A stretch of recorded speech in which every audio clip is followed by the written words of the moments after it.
আসসালামু আলাইকুম সিনেমাপ্রেমী দর্শক ভাই ও বোনেরা, আপনারা কেমন আছেন? আশা করি ভালো আছেন।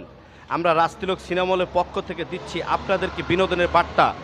আমাদের এই সপ্তাহের সিনেমা চলছে আমাদের পর্দায় হাফিজ উদ্দিন পরিচালিত সিনেমা আঞ্জুমান, মরহুম নায়ক সালমান শাহ এবং শাবনাজ অভিনীত সিনেমা, ব্লকবাস্টার সিনেমা আঞ্জুমান। এই যুগের ছেলেমেয়েরা এখনও সালমান শাহর ছবি মনে হয় মোবাইল ছাড়া দেখতে পারেন নাই। তাই তো বড় পর্দায় দেখার জন্য সবাইকে আমন্ত্রণ জানাচ্ছি রাজতিলক সিনেমা হলের পক্ষ থেকে। অবশ্যই আঞ্জুমান সিনেমাটা দেখার জন্য রাজতিলকের পর্দায় ভাই বোনেরা চলে আসবেন। এ যুগের ছেলেমেয়েদের সিনেমা আঞ্জুমান।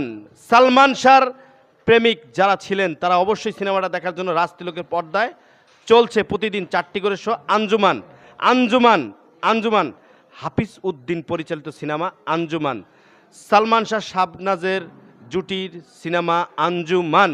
28 বছর পরে সিনেমার পর্দায় সালমান শাহর ছবি। তাই তো যারা তার ভক্ত এবং তাকে শ্রদ্ধা সম্মান করতেন তারা অবশ্যই আসবেন। রাজতিলক সিনেমা হল কাটাখালী বাজার অবস্থিত, রাজশাহীতে একমাত্র cinema hall Rajtilak cinema hall Katakhali বাজার অবস্থিত। অবশ্যই আঞ্জুমান সিনেমাটা দেখার জন্য আসবেন। আমাদের সিনেমা হলে প্রতিদিন 4টি করে শো চলে, সকাল 12:30, দুপুর 3:30, সন্ধ্যা 6:30, রাত 9:30।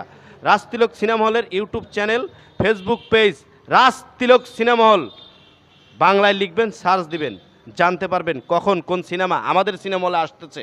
তাই তো আমাদের সিনেমা হলে চলছে এ সপ্তাহের ছবি আঞ্জুমান, সালমান শাহ শাবনাজ অভিনীত আঞ্জুমান সিনেমা দেখার আমন্ত্রণ নিল সারা রাজশাহীবাসী সিনেমাপ্রেমী দর্শক। সালমান শাহ শাবনাজ অভিনীত সিনেমা আঞ্জুমান।